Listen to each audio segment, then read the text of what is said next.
The sound echoes through the empty courtyard of the temple in Jerusalem. It is the sharp, violent scrape of metal against heavy cedar. He is the man who later fell deathly ill, turned his face to the wall, wept bitterly before God, and was miraculously granted 15 extra years of life, to expose completely. It is the same word used when a bird violently stretches out its wings, or when a person throws, their hands wide open in desperate pleading. By performing this action, Hezekiah is doing much more than showing God a document.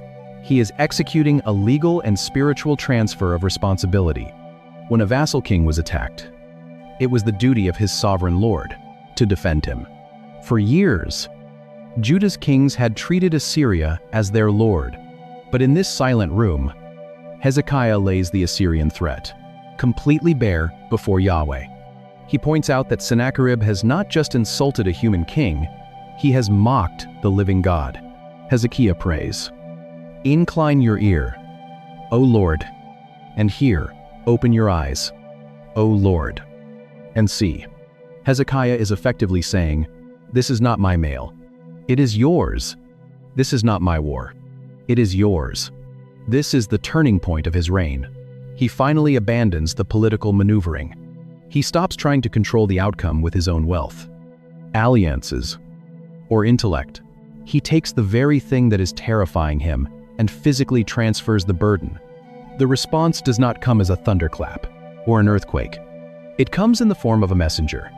Isaiah the prophet sends word to the king, delivering a blistering oracle.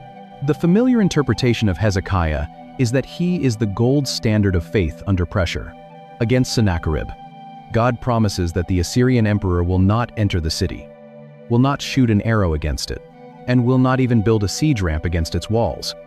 God declares, "I will defend this city to save it, for my own sake, and for the sake of my servant David." It is a stunning promise of deliverance. But inside the besieged capital, the physical reality has not changed. The Assyrian army is still camped in the valleys surrounding Jerusalem. They are the most advanced, brutal, and disciplined military force on earth. They have siege engines, thousands of chariots, and a terrifying psychological grip on the region. Even with the promise of God echoing in the palace, Hezekiah is trapped. A promise of defense does not instantly remove the enemy. At the gates, how do you defeat a superpower without a single sword being drawn by the men on the wall? The sun sets on a surrounded, starving city. The darkness falls over the Assyrian camp, but the silence of the night hides a mechanism no one on the wall could see. The watchmen on the walls of Jerusalem brace themselves for the dawn. In Asiga, sunrise brings the terrifying machinery of war, the shouting of commanders, the rhythmic thud of battering rams, the sudden rain of arrows over the parapets. But as the pale morning light breaks over the surrounding valleys, we hold him up as the perfect model of how a believer should respond when the walls are closing in. The men on the wall do not hear the Assyrian war machine. They hear something entirely unexpected. Complete, suffocating silence.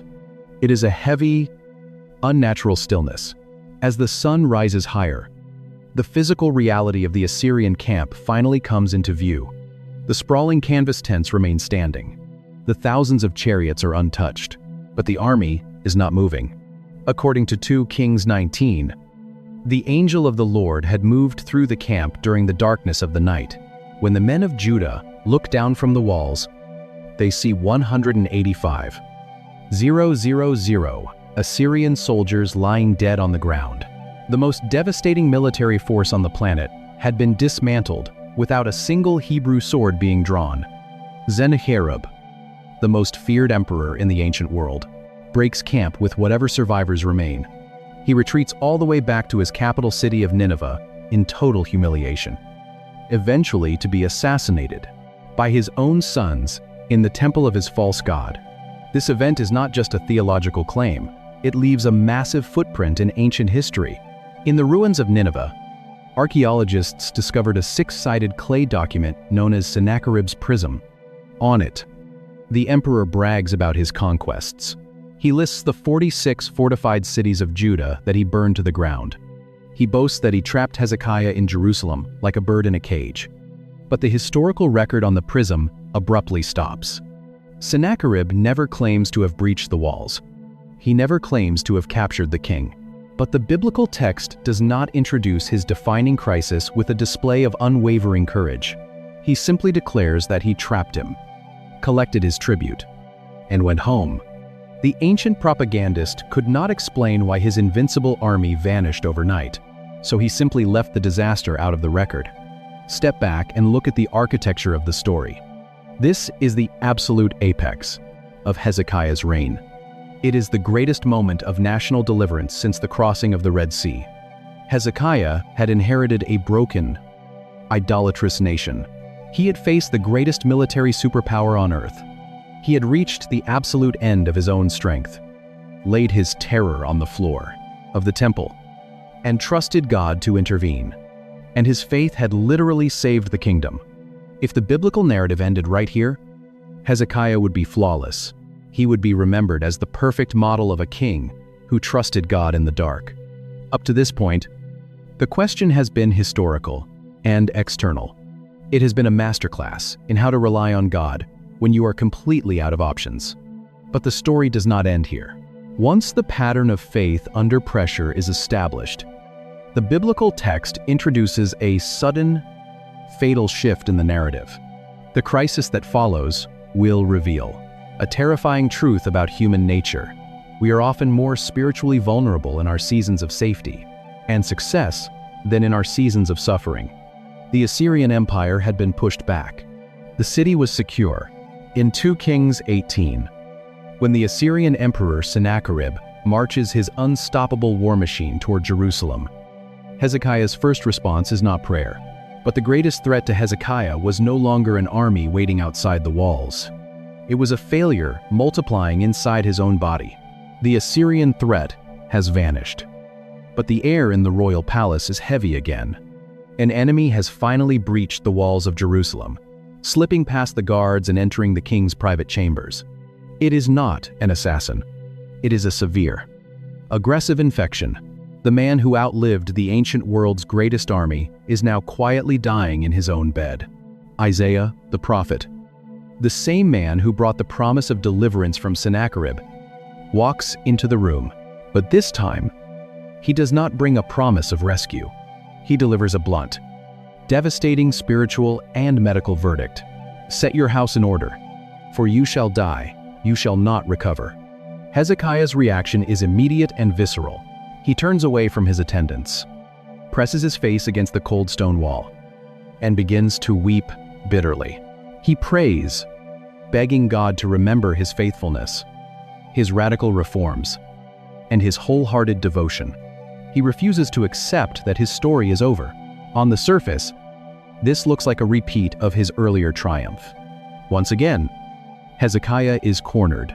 Once again, he cries out to God, and God listens. It is panic. It is political appeasement. He empties the royal treasury. He drains the temple reserves. But if you step back, you can see a subtle shift in the architecture of this prayer. When he spread the Assyrian letter on the floor of the temple, he prayed for the survival of the nation and the glory of God's name. He asked God to act so that all the kingdoms of the earth would know that Yahweh alone is God. But as he weeps against the bedroom wall, his focus shrinks. He is no longer praying for Judah. He is praying only for his own survival. The scope of his faith has narrowed from the kingdom to his own physical body. God, in his profound mercy, responds to the tears. Before Isaiah even crosses the middle courtyard of the palace, the word of the Lord stops the prophet in his tracks. God tells Isaiah to turn around, go back into the sick room, and give the weeping king exactly what he asked for, 15 extra years of life. Isaiah orders a poultice of crushed figs to be pressed against the king's infected boil, initiating the physical healing. But to prove that this impossible promise of time will hold, God offers a cosmic sign. Outside the palace, the afternoon sun is casting a shadow down a sweeping stairway originally built by Hezekiah's wicked father, Ahaz. And when the silver is not enough to satisfy the warlord, the great reformer takes a blade and vandalizes his own revival. God promises to reverse the shadow. The darkness creeping down the stone steps suddenly stops, turns, and moves backward 10 steps. The natural order of the universe is physically disrupted just to prove that the king will live. It is one of the most stunning miracles in the biblical record. It feels like the ultimate reward for a life of faith. But it is actually the beginning of a profound tragedy. When God told Hezekiah to set his house in order, it was a severe mercy. It was an invitation to prepare the kingdom for a faithful transition, to secure the legacy of the reforms he had built. By refusing that boundary, Hezekiah got his miracle. But those 15 borrowed years would eventually cost his nation everything. The shadow moving backward on the steps was not a private event. The astronomical anomaly, combined with the king's miraculous recovery from a terminal illness, generated international whispers. The news traveled far beyond the borders of Judah. It crossed the desert and reached a rising, ambitious empire in the east. And the Babylonians decided it was time to pay this newly healed king a visit. The dust rising on the eastern horizon does not belong to a conquering army. It belongs to a diplomatic caravan. He cuts the gold off the doors of the temple he had spent his youth restoring. The men approaching the gates of Jerusalem carry letters, expensive gifts, and a message of goodwill. They are envoys from Merodach Baladan, the king of Babylon. At this moment in history, Babylon is not yet the unstoppable empire that will eventually conquer the known world. They are a rising, rebellious state trying to break free from Assyrian control. They are actively scouting for potential allies. When the Babylonian king hears that Hezekiah survived a terminal illness and outlasted the Assyrian siege, he recognizes a strategic opportunity. He sends his ambassadors to flatter the king of Judah, and the flattery works perfectly. According to 2 Kings 20, Hezekiah is delighted by their arrival. He welcomes the pagan diplomats into his capital, and then he makes the most devastating, foolish decision of his entire life. He gives them a comprehensive tour of his kingdom's wealth. The text is painfully specific. He shows them the silver, the gold, the spices, the precious oil, his armory, and all that was found in his storehouses. The scripture explicitly states, "There was nothing in his house or in all his realm that Hezekiah did not show them." Notice the profound spiritual amnesia just a few years earlier. When he was terrified and out of options, Hezekiah walked into the temple and opened the heavy cedar doors of the sanctuary, frantically trying to pay off an empire that is coming to destroy him anyway. The problem is not that the story of Hezekiah is unfamiliar. To seek the face of God. Now, safe, healthy, and celebrated, he walks past the temple and throws open the heavy iron doors of his treasury to seek the approval of men. He had the perfect opportunity to tell the Babylonians about the God who slaughters armies in the night. He could have taken them to the empty steps where the shadow moved backward. He could have pointed to the altar of Yahweh. Instead, he wanted to prove that he was a wealthy, powerful monarch worthy of a military alliance. He wanted to be admired by the very world system he had spent his youth resisting. He replaced the testimony of God's grace with a display of his own glory. The celebration does not last long. The quiet clinking of Babylonian silver and the heavy smell of exotic spices in the treasury are interrupted by the arrival of a familiar, uncompromising figure. Isaiah the prophet walks into the royal court. He begins with a sharp interrogation. "What did these men say, and from where did they come to you, Hezekiah?" Completely blind to his own compromise, answers proudly, "They have come from a far country, from Babylon." Isaiah asks the fatal question, "What have they seen in your house?" The king does not hesitate. "They have seen all that is in my house. There is nothing in my storehouses that I did not show them." The problem is that we usually stop reading too early. We remember the miracles, but we ignore the aftermath. Isaiah does not offer a gentle correction. He delivers a blistering, absolute decree from the Lord. Because Hezekiah has placed his trust in the wealth of this world and sought the approval of a pagan empire, that empire will one day return. But they will not return as friends. They will return as conquerors.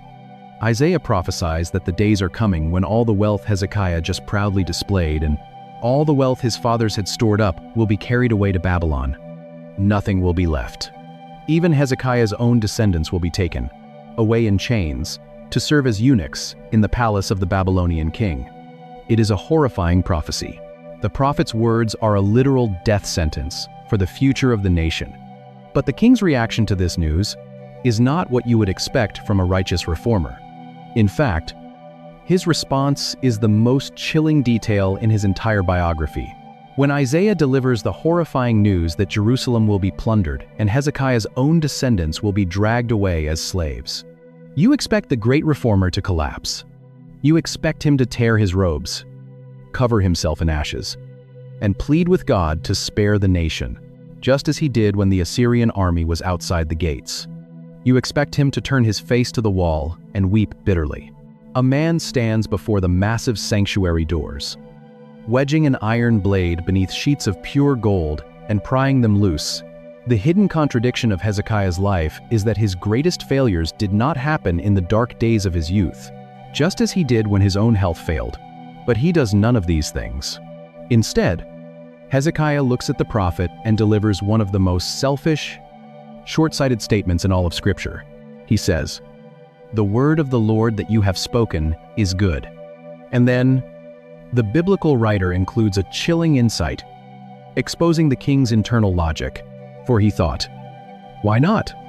If there will be peace and security in my days." It is a staggering collapse of spiritual leadership. The zealous reformer has become a comfortable consumer. When his own body was threatened, he mobilized heaven with his tears. But when the future of his children and the survival of his nation are threatened, he simply shrugs. He has stopped caring about the legacy he leaves behind.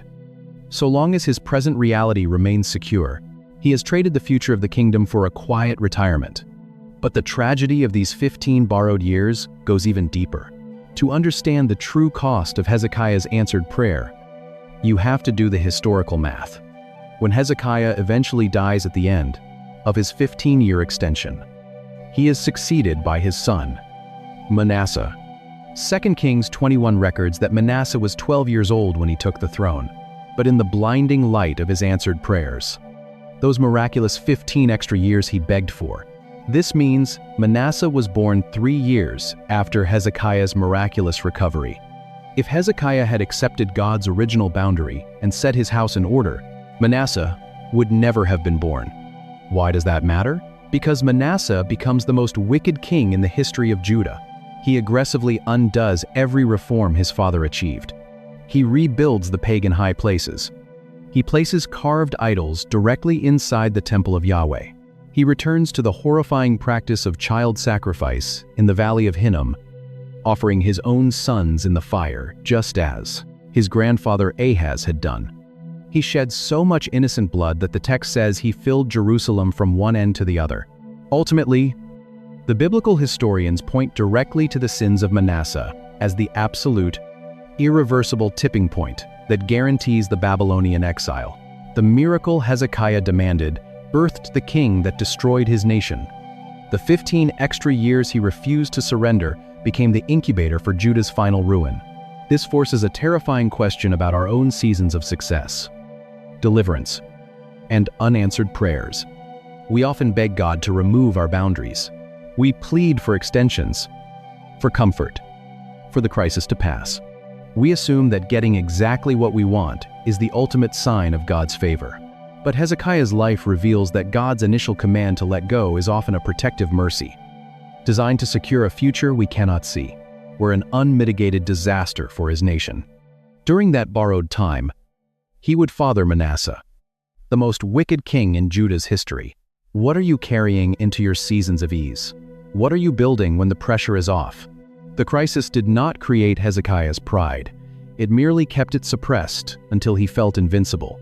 The profound tragedy of Hezekiah is not how he started, in the dark. The tragedy is how he finished in the blinding light of his own success. Step back and look at the complete architecture of Hezekiah's life. When we read his story, we naturally gravitate toward the victories. We want the faith that defies empires, We want the desperate prayer that summons angels in the night. We want the bitter tears that make the sun move backward across the stone steps. But Scripture refuses to give us a flawless hero. It insists on giving us a mirror. Hezekiah's biography forces us to confront a deeply uncomfortable truth about human nature. We are often intensely faithful in the crucible of our suffering, but profoundly careless in the comfort of our success. Hezekiah survived the brutal siege of the Assyrian war machine. He survived a terminal infection in his own body, but he could not survive the quiet, flattering arrival of a few Babylonian diplomats. He could endure a catastrophic war. He would also proudly open his treasuries to a group of Babylonian envoys, setting the stage for the total destruction and exile of his people.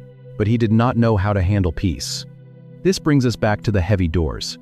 Remember the opening image of this story: a terrified king standing in the courtyard, using an iron blade to strip the gold off the sanctuary doors. He thought his greatest threat was the army marching toward his walls. So he vandalized his own spiritual legacy to buy his survival. The gold he stripped to save Jerusalem did not work. It was the helpless prayer he prayed behind those closed doors that saved his nation. Yet, 15 years later, when the crisis had passed and he felt completely secure, he walked right past the temple. He walked to his own storehouses, unlocked the heavy iron doors of his treasuries, and proudly showed his remaining gold to Babylon. He wanted the approval of a pagan empire. He wanted to look powerful, and because he opened those doors, the very people he tried to impress eventually returned to burn the city, destroy the temple, and carry his descendants away in chains. This is not just ancient history. It is a precise warning about the rhythm of our own faith. When the pressure is terrifying, when the medical diagnosis is bad, when the bank account is empty, when the marriage is breaking, we know exactly what to do. This is not ultimately a story about how to pray for a miracle. It is a story about what happens when you survive one. We take our desperation, walk into the presence of God, and spread it out on the floor. We beg for deliverance. But what happens when the sun comes up and the enemy is gone? What happens when God grants the healing, provides the job, or restores the peace? Do you become a consumer of your own comfort? Do you stop caring about the spiritual legacy you are leaving for the next generation? As long as there is peace and security in your days, what are you building in the borrowed time God has given you? Hezekiah's tragic end reveals that the deepest compromises of our lives rarely happen when we are fighting for survival. They happen when we are finally comfortable enough to seek the applause of the world we once fought so hard to resist. The most dangerous moment in your spiritual journey is not the night you are surrounded. It is the morning you forget who actually won the battle. Because the greatest threat to your future is never the enemy beating on the outside of the gate. It is the pride that quietly unlocks the doors from the inside. It reveals that while God answers desperate prayers, our greatest spiritual vulnerability often comes immediately after our most miraculous deliverances. The crisis did not create his pride. It merely delayed it until he felt safe again. Watch the heavy doors. Throughout Hezekiah's life, physical doors will mark every major turning point. The temple doors he faithfully repairs. The doors he strips in a moment of terror. The doors he closes to pray. And finally, the treasury doors he proudly throws wide open to the wrong people. To understand why he is standing in this courtyard, tearing down his own sacred legacy in a desperate bid for survival, he breathes heavily as the precious metal curls and groans before falling to the cold stone pavement. We cannot begin with the Assyrian army waiting outside the walls. We have to look at the nightmare he inherited inside them. To understand the weight of the gold falling to the floor, we have to go back to the dark day. Those doors were first nailed shut. Before Hezekiah could strip the gold off the temple doors in panic, he first had to pry them open in defiance. When he takes the throne of Judah at 25 years old, he does not inherit a stable, prosperous kingdom. He inherits a ghost town of a sanctuary and a nation drowning in blood. His father, King Ahaz, was not merely a weak ruler. He was a generational trauma. Under Ahaz, the spiritual identity of Judah was systematically dismantled. He did not just tolerate pagan worship, he engineered it. The Valley of Hinnom, resting deep in the shadows just outside the city walls, was routinely choked with the thick, suffocating smoke of child sacrifice. Even the royal family was not spared, as Ahaz had offered his own sons in the fire. To protect his throne from regional enemies, Ahaz had completely surrendered the nation to the Assyrian Empire. He sent a pathetic message to the Assyrian king, declaring, "I am your servant and your son." To prove his loyalty, Ahaz had stripped the temple of its bronze and silver to pay the foreign tribute. He is systematically stripping the glory from the very house of God. It is 701 BC. The man holding the blade is not a foreign invader, bringing the empire's pagan altar designs directly into the courts of Yahweh. And then, in a final, devastating act of spiritual vandalism, Ahaz shut the doors of the temple. He extinguished the lamps. He silenced the Levitical choirs. For years, the massive cedar doors stood locked and barred, gathering dust in the Jerusalem sun. They became a towering, physical monument to the nation's total abandonment of God. But when Hezekiah assumes power, he does not wait for a politically convenient moment to change course. In 2 Chronicles 29, the text reveals that, in the very first month of his first year, he walks up to those silent doors and orders them to be thrown open. The heavy hinges scream against years of rust and neglect. Light spills into a sanctuary that has been suffocating in darkness. He summons the priests and Levites men who have been out of work, hiding in the margins of society, and gives them a command: carry the filth out of the holy place.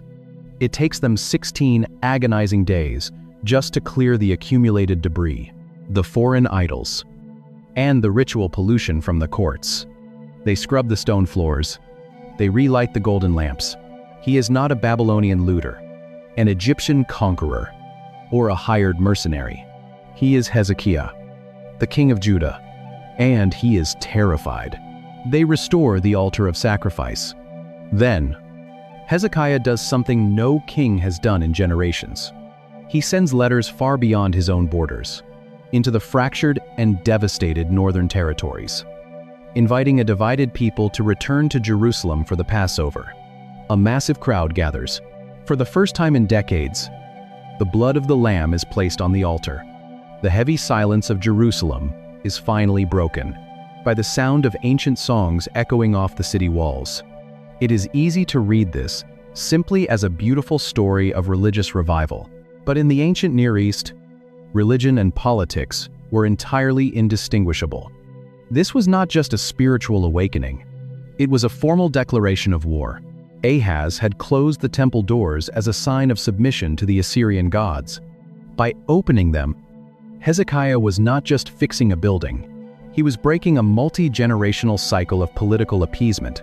He was telling the greatest superpower on earth that Judah would no longer bow, no longer pay the crippling tribute, and no longer recognize Assyrian supremacy. He was placing the entire survival of his nation on the uncompromising belief that God would defend his own house. His radical reforms brought spiritual life back to Judah, but they also painted a massive target on the walls. If you are familiar with the Old Testament, you likely recognize his name. Hezekiah is universally celebrated as the ultimate hero king of Judah, of Jerusalem. The Assyrian Empire did not tolerate independence, and their armies were already marching west. 14 years pass. Then, the horizon darkens with dust. It is 701 BC, and the Assyrian war machine has finally arrived. Sennacherib, the king of Assyria, does not merely invade Judah, he dismantles it piece by piece. His army sweeps through the fortified cities of the south, leaving a trail of ash, impaled bodies, and terrified refugees fleeing toward Jerusalem. He sets up his royal pavilion at Lachish, Judah's second most important city, and subjects it to a brutal, methodical siege. The smoke from the burning towers of Lachish can be seen for miles. This is the moment Hezekiah's faith fractures. As the reports of slaughter flood into Jerusalem, the great reformer breaks. He sends a humiliating message to Sennacherib at Lachish. "I have done wrong. Withdraw from me. Whatever you demand of me, I will pay." Sennacherib demands a staggering sum, and this is when Hezekiah walks into the temple courtyard with a blade. He empties the royal treasuries. He strips the gold from the very doors he had once proudly opened. He sends the wealth of his nation down the mountain. He is the righteous reformer. He is the man who boldly tore down the pagan altars, hoping to buy his survival. But it is a trap. Sennacherib gladly accepts the silver and gold. Then, he sends his army to Jerusalem anyway. The Assyrians surround the capital, but they do not attack the walls immediately. Instead, Sennacherib sends his chief spokesman, a high-ranking official known as the Rabshakeh, to stand near the aqueduct just outside the city. The Rabshakeh does not bring a battering ram. He brings a far more dangerous weapon, psychological warfare. Standing within earshot of the terrified citizens crowding the top of the wall, the Rabshakeh begins to shout. He does not speak in Aramaic, the international language of diplomacy. He speaks in fluent, flawless Hebrew. He wants every starving man, woman, and child on the wall to understand exactly what is coming. He mocks their military weakness. He mocks their futile alliance with Egypt. But then, the Rabshakeh executes a brilliant piece of theological sabotage. He weaponizes Hezekiah's own religious reforms against him. "Do not let Hezekiah deceive you," the Rabshakeh shouts. "If you say to me, 'We rely on the Lord our God,' is it not he whose high places and altars Hezekiah has removed, smashed the bronze serpent of Moses because it had become an idol, and restored the Passover?" It is a devastating argument. To a pagan mind, taking down local altars angers the gods. The Rabshakeh is telling the people of Jerusalem that Hezekiah's great revival was actually a massive sin. He claims that Yahweh is furious with Hezekiah for destroying the local shrines, and that Yahweh himself has summoned the Assyrian army to punish the city. The enemy takes the king's greatest act of obedience and frames it as a curse. The people on the wall fall entirely silent. Despair settles over the city like a heavy blanket. Inside the palace, Hezekiah realizes the terrifying truth. The gold did not work. The political appeasement failed. The walls of Jerusalem will not hold against the siege engines that just destroyed Lachish. He is out of money, out of allies, and out of time. The Rabshakeh sends a final, blasphemous letter, mocking the God of Israel, comparing him to the defeated gods of other nations, and demanding total surrender. With no military options left, the king takes the piece of parchment in his hands. He walks out of his palace, then turns back toward the temple. He is heading straight for the heavy doors he had once stripped of their glory. Most famously, he is the king who prayed a desperate prayer that resulted in an angel of the Lord destroying an entire Assyrian army overnight. The courtyard is quiet. The taunting of the Rabshakeh is muffled behind the thick stone walls of the city. King Hezekiah walks alone through the temple precinct, carrying a single piece of parchment. It is the written ultimatum from Assyria, a document promising slaughter, slavery, and the absolute destruction of Jerusalem. He walks past the massive bronze altar.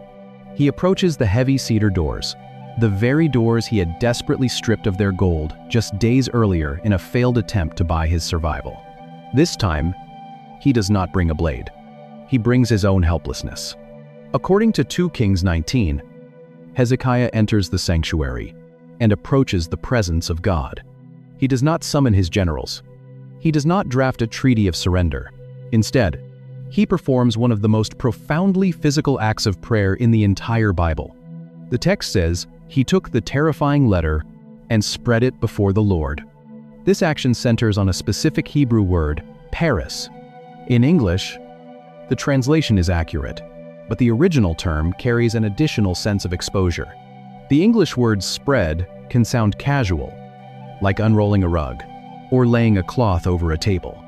But in the ancient world, the Hebrew verb paris meant to lay open, to stretch out.